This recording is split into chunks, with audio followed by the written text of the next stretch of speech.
C'était un soir sans histoire, une fin de journée au destin sobre. 21h sans espoir, un mercredi d'octobre. Sur le macadam fatigué, trottoir en pente, rue des Dames, très loin des drames agités, c'est ma première soirée slam. Des êtres humains dans un café sont regroupés pour s'écouter.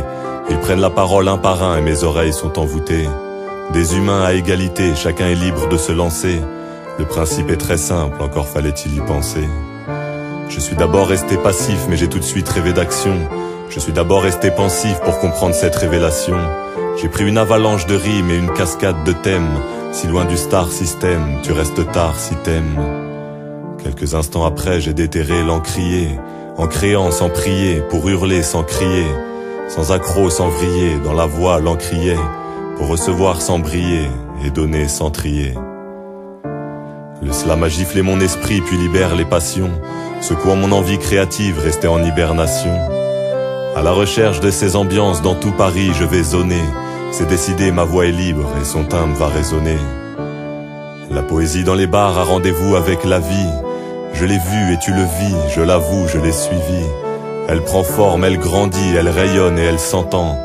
Elle t'enlace et une fois qu'elle te tient, elle prend son temps. La poésie dans les bars ne sort pas que de nos voix. Le concept même de ces soirées est un poème qui s'entrevoit. La poésie se cache partout sur le comptoir, dans ton demi. Elle déborde sur le trottoir et se propage l'épidémie. Moi j'oublierai jamais l'année où j'ai chopé le virus. Quand tu trébuches sur un hasard et que tu tombes sur un bonus.